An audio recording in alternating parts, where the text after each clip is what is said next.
唐女士，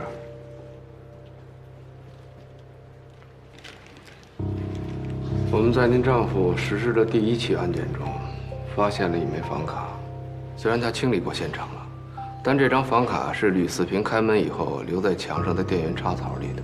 你丈夫在勒死吕四平之后，显然不需要把它带走，所以这张房卡就成为了案发现场留下的唯一没有被清理过的物证。我们在这上面发现了4组指纹。 但没有1组指纹是属于你丈夫的，甚至也没有1组指纹是跟吕四平的指纹相吻合。根据当时酒店服务员所描述的，吕四平是和一名女士去开了房，他使用的是自己的身份证登的记，而接过门卡的就是那个女人。这个案子一直有一点我没想明白，就是谁给你丈夫开的门？ 所以不甚冒昧，唐女士，麻烦你留一下指纹，我们也好做个比对。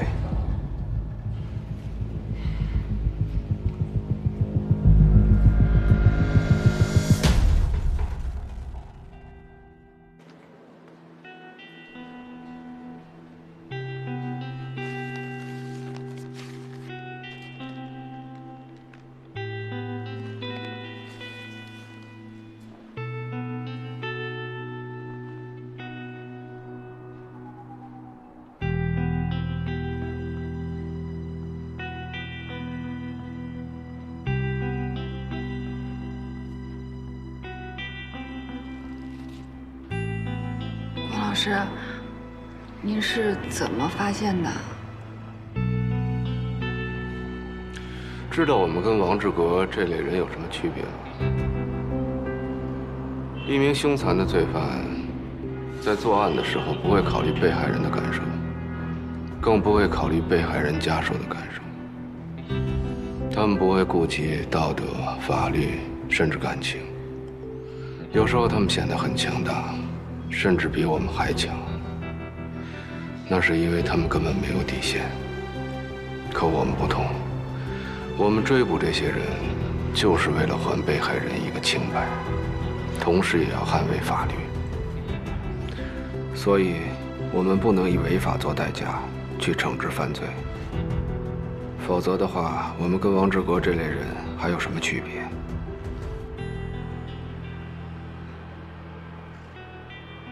还有，抛开王志革清理现场一贯的强迫症作风不说，但那辆车的脚垫明显新到还有橡胶的味道，一看就是作案以后换上去的，而且属于长爱的内裤上的那一节线头，其中一端有明显的切痕，也明显是剪切过的。 当我的徒弟，做手脚也不能做得这么不专业，说出去丢人。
我不是跟你说过不要在家里抽烟的吗？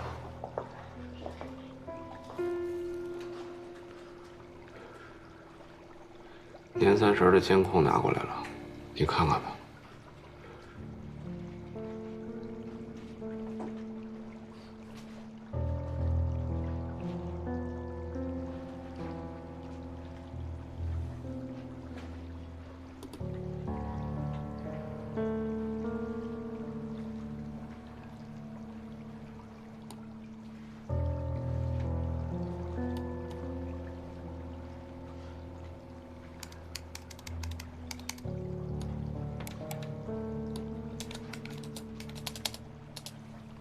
就是他，这个人应该就是那个安藤，你过来看看。你怎么确定他就是安藤啊？这个视频是港美便利超市南侧的监控拍下来的，时间与证词吻合。看来他当晚真的经历过那个便利店门口，然后才出现在4号楼的楼下。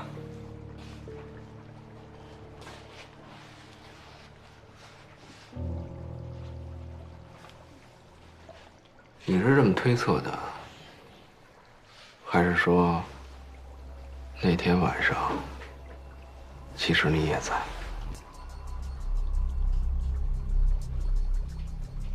你什么意思？我不知道那个安藤的身份是真是假，但他不一定做伪证。那天晚上，他的确看到的是你，对吧？我不明白你在说什么，哥。这一家5口不是我杀的，你应该清楚。我相信也不是你。我就是想知道，那天晚上你为什么会在那儿？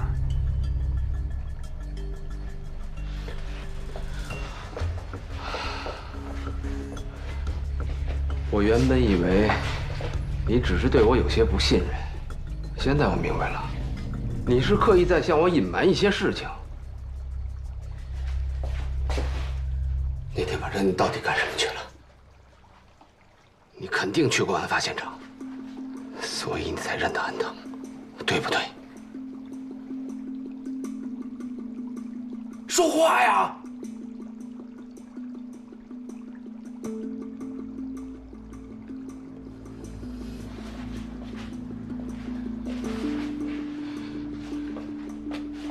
你知不知道，我每次冒充你进出刑侦队的时候，我多提心吊胆，我心理压力多大？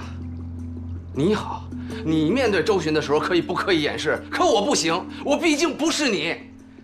刑侦队是你工作的地方，你可以当自家后花园似的进进出出，可对于我来说那是龙潭虎穴，每一分每一秒我都提心吊胆。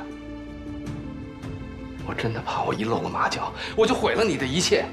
我们这种自作聪明就变成自投罗网了。可你呢？你有替我考虑过一点吗？我如果不替你考虑的话，我为什么要和你一起冒险？那是因为你根本就清楚我是冤枉的。你告诉我，那天晚上你到底去干什么了？啊？我有我的苦衷，向你隐瞒。原因很复杂，这并不代表我不信任你。你还有脸跟我提信任？在我被冤枉的这件事上，你知道的比任何人都多，可你一个字都不跟我说。告诉我你那天晚上出现在现场的原因。告诉我一切，否则我不会再待在这里。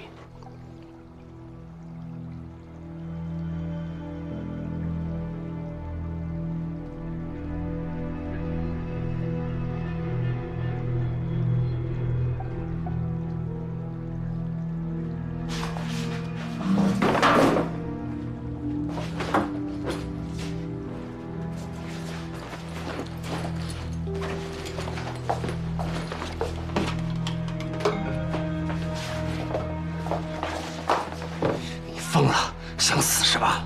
死我也不死在这儿。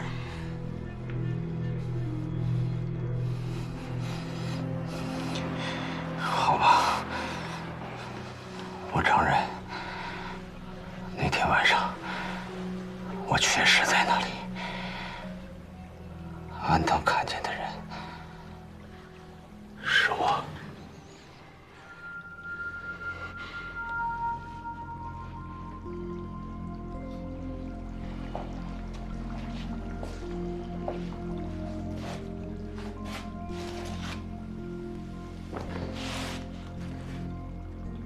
那天晚上，我接了一个电话，对方告诉我说有500遇害那天我那支尸枪的线索，我就去了。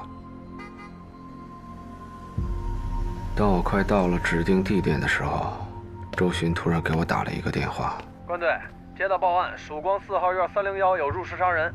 从现场提取的 DNA、毛发，最关键的是指纹，统统都指向的是你。结果肯定出来了。谁呀？啥？看看。我知道，凶手肯定不是你，这中间一定有什么阴谋，所以我一定要第一时间联络到你。哎，哥，你听我说，赶紧跑吧！啊？什么？出人命了！现场有证据显示，很可能是你干的。不出意外的话，天亮之前协查通告就该公布。你要么投案自首，要不就把事情说清楚，要么就赶紧跑。后来的事儿，你就都知道了。给你打电话的人是谁？不知道，他在电话里没告诉我。不过他能提到那支枪，一定是了解内幕的人。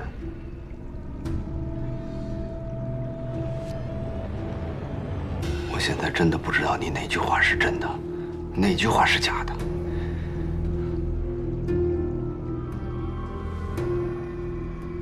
红玉，希望你相信我。哥一定会想办法证明你的清白。我还是自证清白吧。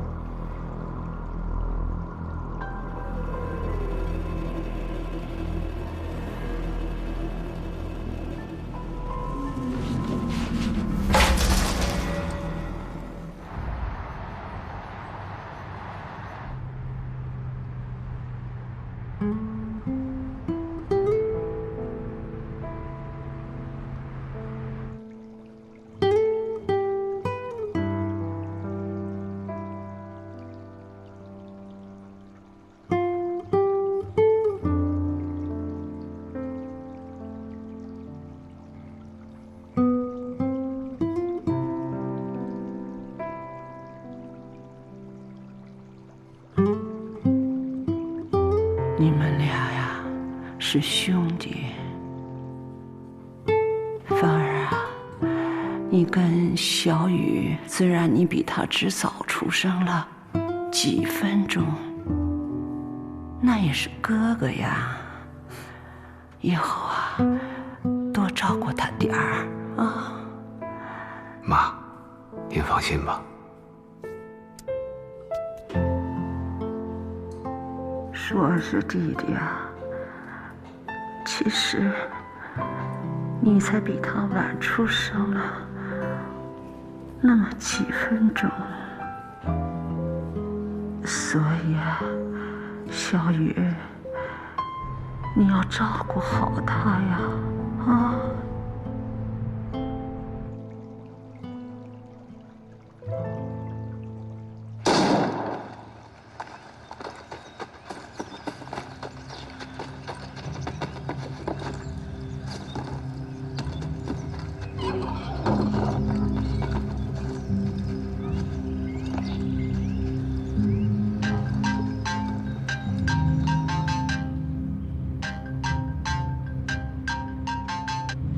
喂，我说大哥，你还活着呢？不是你怎么现在才联系我呢？还猫在你那狗窝里呢。那我还能去哪儿？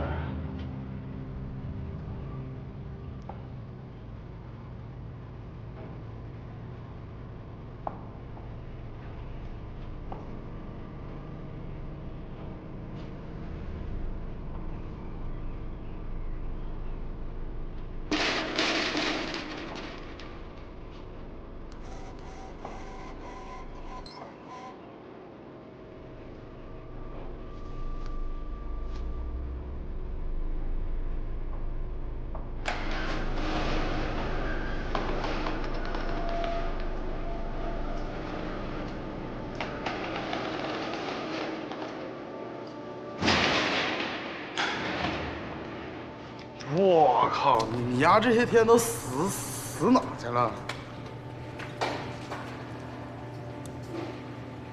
今儿我这睡你这儿了。哎，通缉令上说你杀人了，你信吗？那你不早点来找我？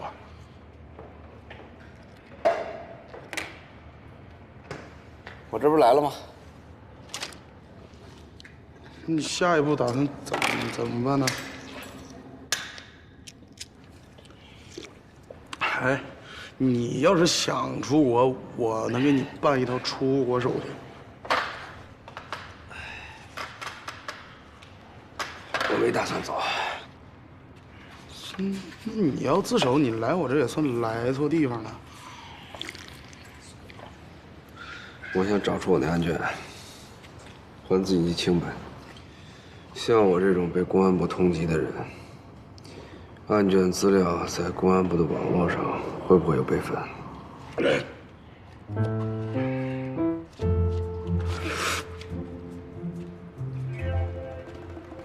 和我说，关宏宇同志，你是不是拿你哥们儿当神了？那公安部的防护网，你说破就给破了？你知不知道每天全世界有多少个大黑客，就是绕着咱们国家安全保密资料库来回绕，来回绕？你想破一点门没？那监控系统呢？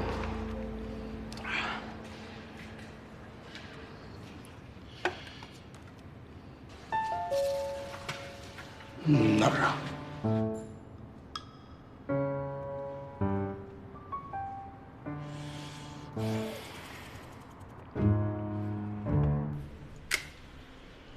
是你的运气好，技术队把你严重违纪的监控视频先给了我，我这副支队长不能徇私。这个是申请调离外勤的报告，给他签了。要不我把你这违纪的视频送到局里，到时候你只能呈到派出所。您就是不想让我跟着关队在外勤工作是吧？您这还不叫徇私啊？你这孩子怎么不理解呢？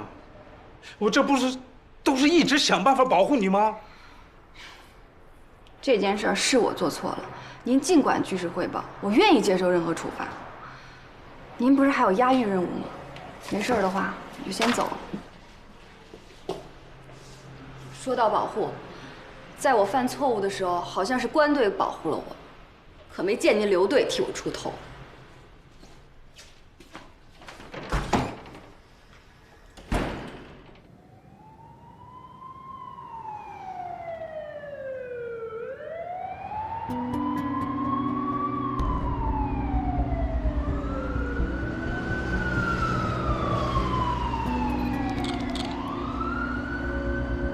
怎么样，老刘，还行吗？啊，不晕吧？哎，二官，有人员伤亡吗？这不，老刘头破了，1号车的司机脑震荡，2号车的这个3名兄弟中了辣椒喷雾，都已经送医院了。老刘怎么样？没事，没事，没事。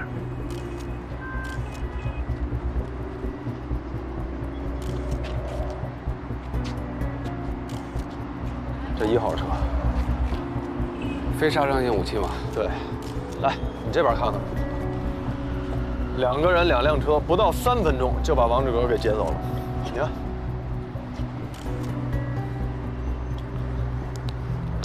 咖啡色的奥迪 Q5，没有牌照。对，让交管队的兄弟们盯紧了监控，一有消息通知我们。半径2公里以内的道路全部封死了，西安分局正在集结警力，扩大搜索范围。市局发和谐通告了吗？哦，我去核实。太他妈专业了啊！咱怎么就没想到他有同伙呢？是800倍的辣椒提纯萃取物。我们刚上彩虹桥，就看到一辆咖啡色的奥迪 Q5，一直尾随我们。出事前呢，我正和指挥中心进行例行的安全通话。通话完毕啊，频道就受到了干扰。后来我试着用手机给指挥中心打电话，没信号。应该是被屏蔽了。哎，就是这辆红色的丰田从汾中桥底下钻出来，把你们撞翻的。对，就这辆。不管救走王志革的人是谁，他对押运的流程非常的了解。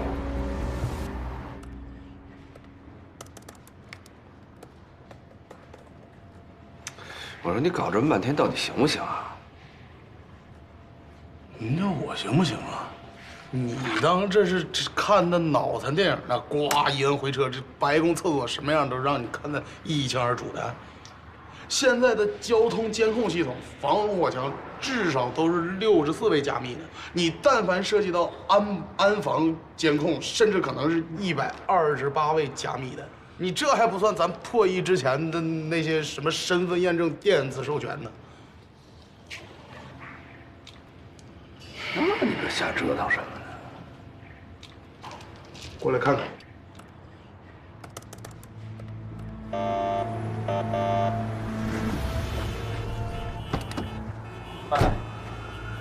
哎，我是周巡，麻烦你们调一部分警力，优先对京港南站进行封锁。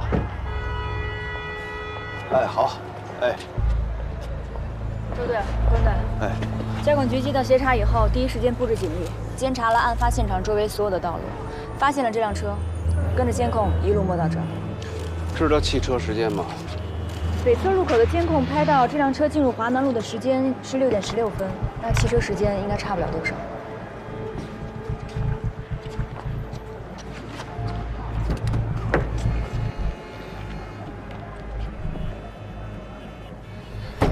辣椒喷雾的残留都在，肯定是这辆车。指挥中心，我是周巡，从劫车到现在已经半个小时了，马上就要到早高峰了，对搜捕会很不利，请求市局增援，希望能够在8点钟之前扩大搜索范围。车牌也拿掉了，很可能是失窃车辆。哎，对了，跟110报警中心核查一下，看有没有报案。好，那我现在去跟车管局核实车主状况。好。袭击押运车之后，他们借着凌晨良好的路况，几分钟就开到这儿了。要是换辆车的话，估计早就出城了。不会，他们换车就是为了摆脱监控。凌晨车辆稀少的情况下，任何6点16分以后经过这一路面的车都会被我们注意到。那你觉得他们是什么时候走的？咱们赶紧联系交管局监控录像。30分钟、15分钟、几分钟，或者现在，甚至有可能是这里面其中一辆车。总之，他们已经成功摆脱我们了。行。我现在大概是搞清楚了交通监控系统的加密算法，但是身份验证这部分呢，那你这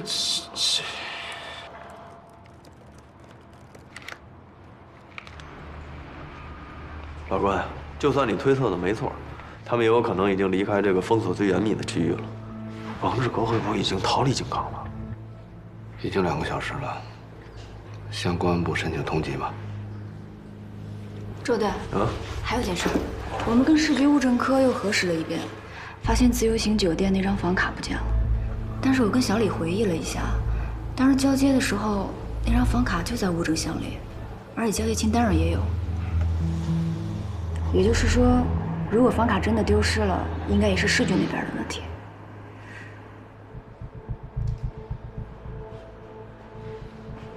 唐英招供了吗？应该还没有。现在王志革跑了，能给唐英定罪的物证也不见了。难道这2口子要脱罪不成？你认为这是巧合吗？你知道我从来不相信巧合。周队，如花路的金河模具厂刚发生枪击案，目击到的凶手特征很像王志革。集合西南2个地区队，让他们封锁现场。老刘，向市局报告，申请治安支队和巡查支队，让他们配合封锁。小周，你去附近的派出所抽调警力。好。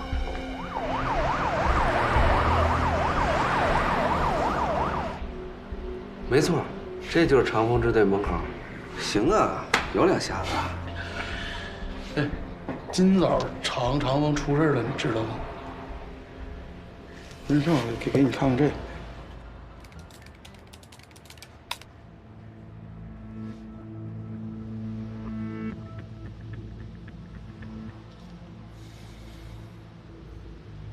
你想什么呢？咱姐先不跟你聊这个事儿啊，你让我监视这刑侦支队，你该不会是想做什么恐怖活动吧？说什么呢？我就是想拿到案卷。就胡闹！那刑侦支队是你想来就来，想走就走的。硬闯肯定是没戏啊，不过找到合适的时机，还是有机会冒充我哥混进去。哎，破解其他监控是不是还需要一会儿？正经得一会儿。那我先出去一趟。那你出去干什么呀？那满大街都是警察，你现在出去干嘛呀？能混进去自然是好事啊，但万一呢？我得做另一手准备。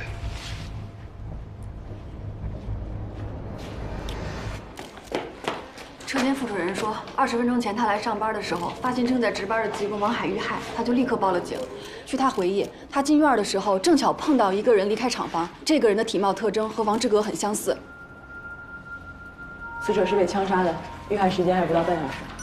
孙子肯定还没跑远呢。喂，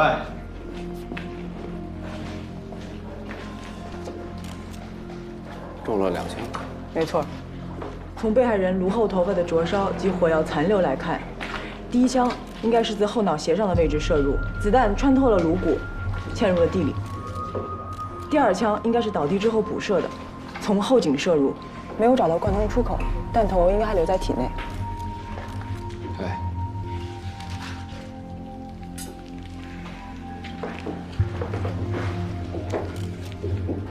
，9毫米口径是手枪。老刘，你们遇袭前后有没有试枪啊？别说是枪了，连个子弹都没上。那帮混蛋呐，也不是冲这些来的。你借我用一下。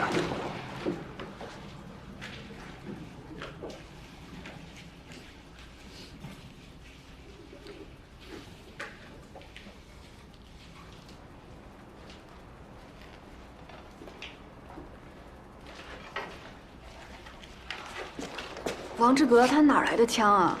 而且他为什么要杀害模具厂的工人呢？自后脑射入，45度夹角。确切的说是被处决的。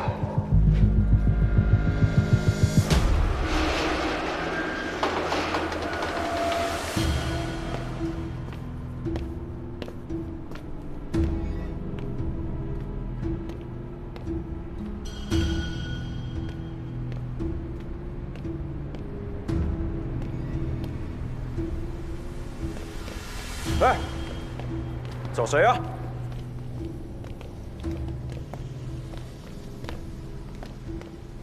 大头吧？对。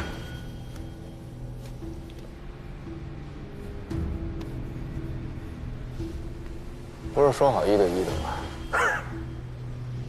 不好意思。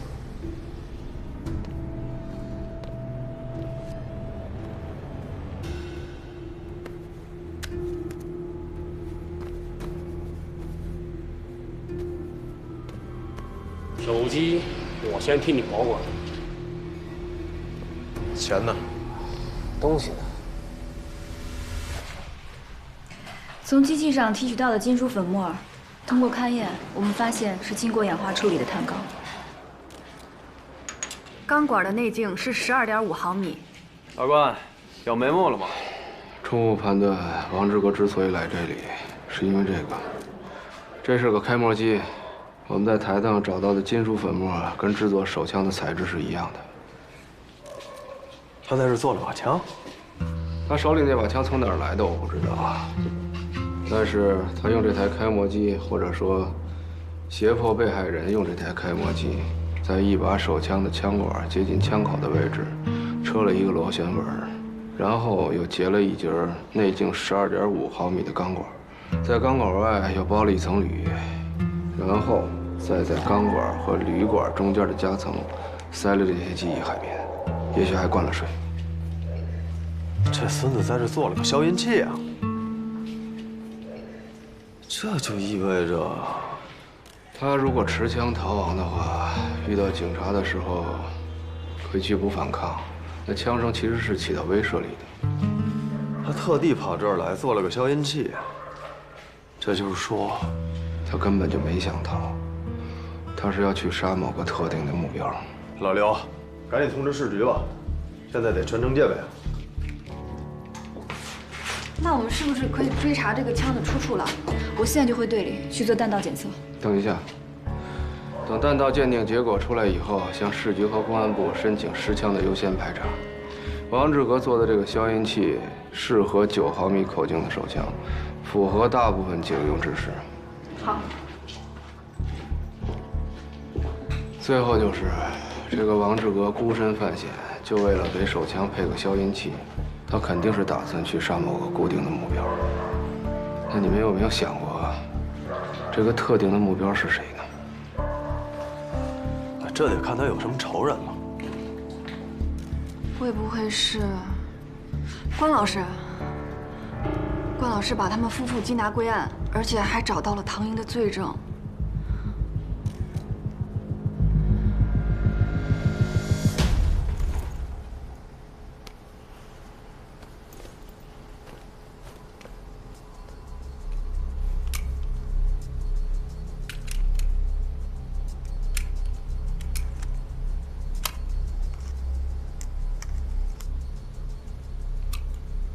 子弹呢？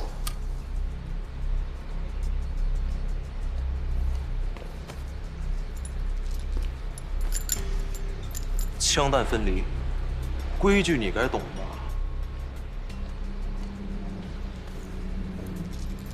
李谨慎，我可以理解。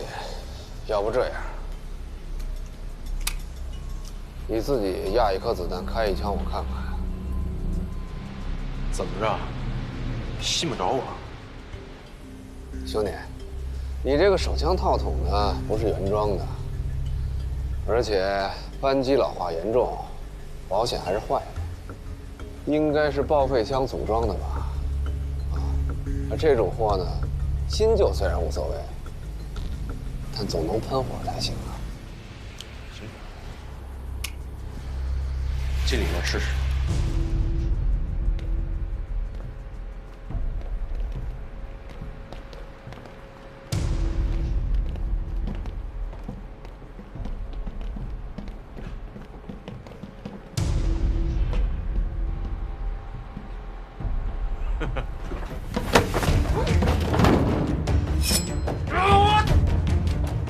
老关，从现在开始，随便是你把我绑裤腰带上，或者我把你绑裤腰带上，他王志革想杀你，先过我这关。思明路有名司机被枪杀，凶手把司机的尸体扔在路边草丛后下车向东逃逸，请求增援。操，这孙子要丧心病狂啊！走。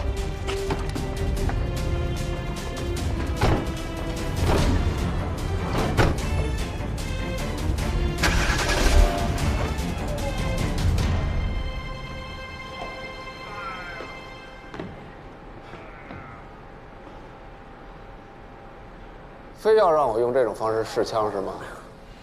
兄弟，有话好好说。枪你拿走，算我赔个不是。你刚才说的太专业了，我们以为你是卧底呢。卧底？我要是真是卧底，你们还敢杀警察？啊？想黑吃黑就明说啊！不过也无所谓，反正我也没带钱，彼此彼此。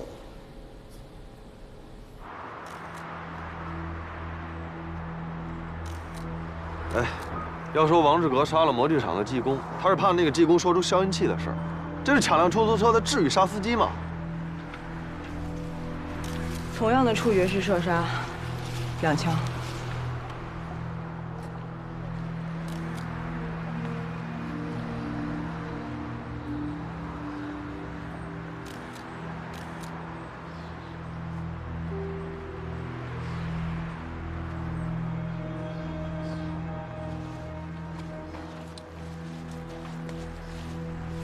死者兜里东西都被掏空了，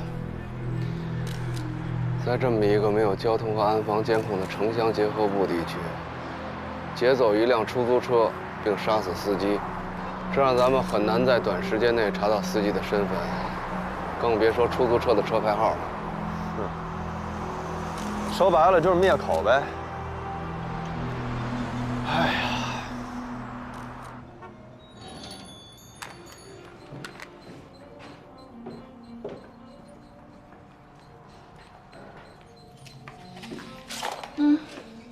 我这不是五金店，没有锉刀，凑合着用吧。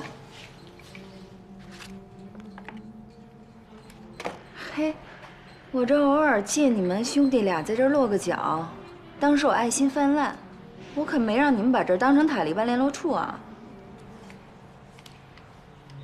放心吧，这次无论成与败，估计咱俩以后都不用见面了。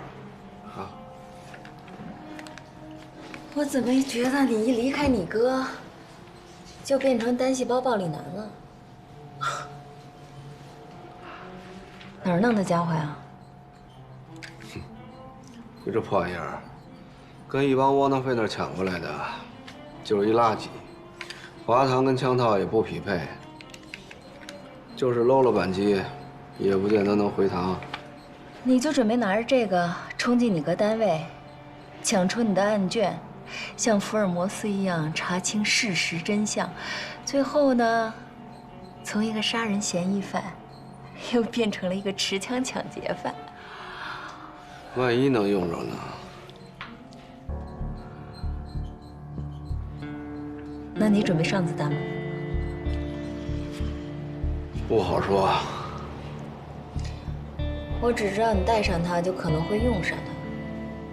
你举起它就可能会扣动扳机，你扣动扳机，子弹就会上膛。到时候，你击中的会是谁？周巡、周书童，还是高安南？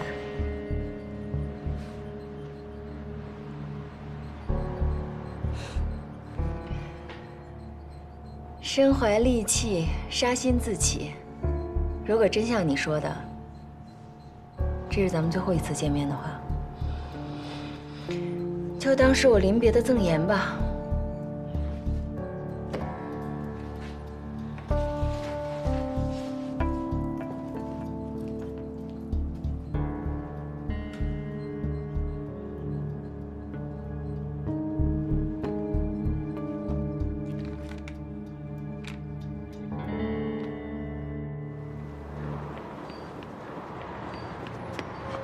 关老师，技术队向各出租公司核查被害人有结果了，死者是宏达出租公司的司机张忠，但是鉴于案件的特殊性，暂时先不对被害人的身份背景跟进调查，重点先放在协同交管局核查张忠被抢的出租车去向问题上。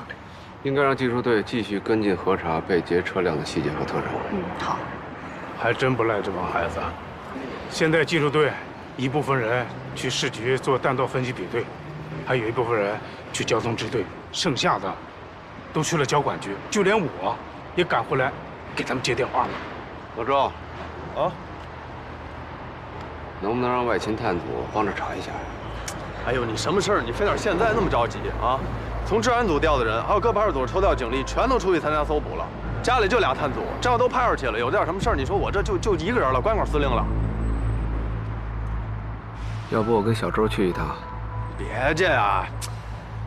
这么着吧，你现在是重点保护，要么你就留在支队，要么就跟我一块行动，啊，就当是保护性监禁了，行吗？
只交替没交换，无法想象对方的世界。我们仍坚持，各自等在